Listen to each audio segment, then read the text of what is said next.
Hi, I'm Trevor Lynch. Thanks for listening to the exclusive Club Dads Don't Want to Belong To podcast. Please do me a favour and subscribe to this podcast. And if you can, leave us a review. That'd be much appreciated. Dads need to hear one another cry about their grief, anxiety, depression and fears. The what, where and whys. Stop being stoic. It's not heroic. The taught generation that men don't cry, but breathing deeply, then release their exasperated sigh.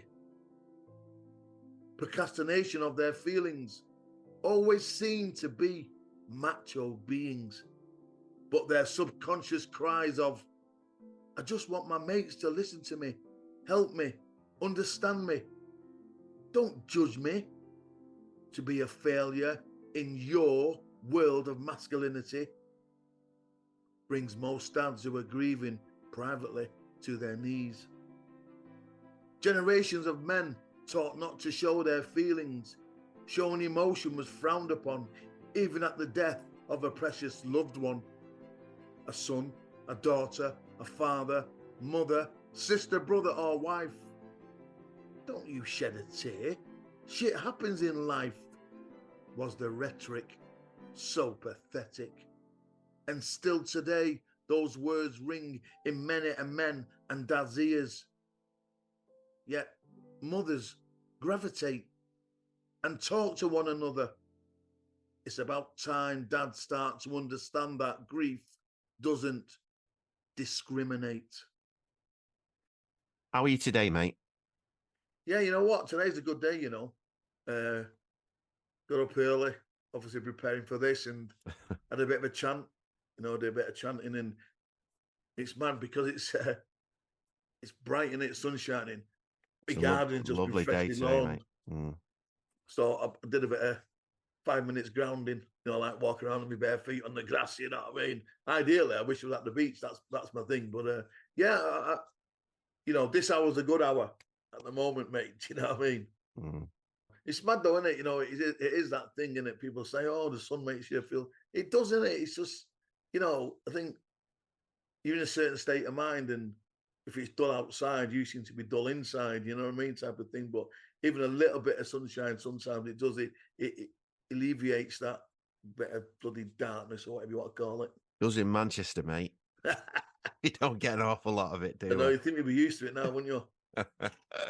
So Trev, tell us about you. So can you give us some background about you? So, where you were born, stuff that you've done, your career, just like an overview. So, obviously I know you very well, but just so that people can get an idea of who you are.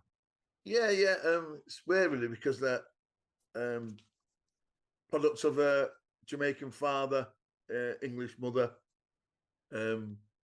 I call myself a proud Mossfordian in terms of obviously I lived in Moss Side. Yeah. Went at school in Moss Side, but lived in Salford with my gran. Do you know what I mean? And things didn't really work out at home. You know what I mean? I had a stepdad, you know what I mean? So we didn't really. So I ended up obviously going to live with my gran, and she was like the matriarch, really, of everything. Done all sorts, mate. You know what I mean? It's my people go, Jesus Christ, you've done this, you've done that, but I haven't. It's weird, and I don't know what the reason for that is. Might be easy just saying, what haven't you done, Trevor? Well, that's it, yeah. People say, this and that, but obviously, I'm an actor. I write few poems, written a few plays. You know what I mean? So. Yeah, at the moment, in between that, as an actor, you have to supplement your income, you know what I mean? So I do a bit of chauffeuring for a good mate of mine, which has been great. That gives me a bit of money. Do you know what I mean? But yeah, I mean, I'm just supposed to just I'm just I call myself a proud Moss. Where are you from? I go, yeah, mixed race, and they look at me and they go, what? I go, yeah, half Moss Side, half Salford. You know what I mean? So. Listen, I mean, I've known you for, Christ, how many years I've known you now? Good few years. And that was definitely through the acting. You've been massively supportive of everything that I do and have done. And you've been a big part of it. So yeah, I mean, that's where I got to know you, and it soon became pretty apparent that if I wanted to get in touch with anyone, anyone, anywhere, the best thing to do would be just to go, when you go, all right, well, I'll go online, I'll do this. And then after a while, just ask Trev, because he'll probably know him anyway. It's mad because, like, some of my mates, but especially like, I have a good relationship with my niece, you know what I mean? And lately she's been took me to this sound bath, which is basically, you go into a great room with the lights, create the ambience, and you sit, close your eyes, you meditate, and play all these different sounds. Yeah. That, lightens your senses type of thing. And bit of Reiki as well. And then we come out of it, yeah, you can be a bit emotional, you know what I mean? But afterwards, there's always people hang around for a bit of a chat. And then all of a sudden, I heard, is that Trevor? And my niece looked around, she went, good God, see, there's someone else, Do you know what I mean? And it's really mad, you know what I mean? So she always says that, oh my God, that's someone else Uncle Trevor knows, you know what I mean? If I remember out with her, people stop me, or even, just my mates, and it's just, I don't know why that is. I think maybe because, like you say, through the acting, through the stand-up comedy that I do, put on shows, you know what I mean, stuff like that, and would do a lot of charity football, and what people just know. I think, like I said, worked at United for a long time as well, coaching the kids, so people just know you, and it's weird because they sort of like know me, but I don't really know them. If you know what I mean, they say, and I go, oh, do you remember so and so and whatever? So thing is, though, mate, I mean, if you were a wrong 'un, you wouldn't be getting that. I mean, people do that for a reason, don't they? They generally do it because, they like someone. Yeah. It makes them feel. You always stick a smile on my face, mate. Yeah, you're just laughing at me, not with me. Well, it depends. I mean, that happens to the best of us, doesn't it? Tell us something about your son Jordan, like a favourite memory, something that makes you smile when you think about it. Oh, yeah. Obviously, a big football man. I'm a big football man, and I think the most City now are going for the treble, aren't they? You know what I mean? And Yeah. the biggest, one of the biggest memories of Jordan and I is that when we won the treble, we used to go to the games anyway, but we went to every game in the build up to that treble. Every game that season. Every game, and home and away. Home and away, yeah. And we had this banner, and the banner, we had 3 banners, and it was like 1 out of 3 ain't bad, 2 out of 3 ain't bad, 3 out of 3 unbelievable. Do you know what I mean? Depending on where we'd be, do you know what I mean? So obviously when we we won the FA Cup, it was that, you know what I mean? And then 1 out of 2, 1 out of 3, and then 2 out of, and then going to Barcelona with him, which was really poignant because it was on his 18th birthday. Wow. So that was a mad thing, you know what I mean? Like, and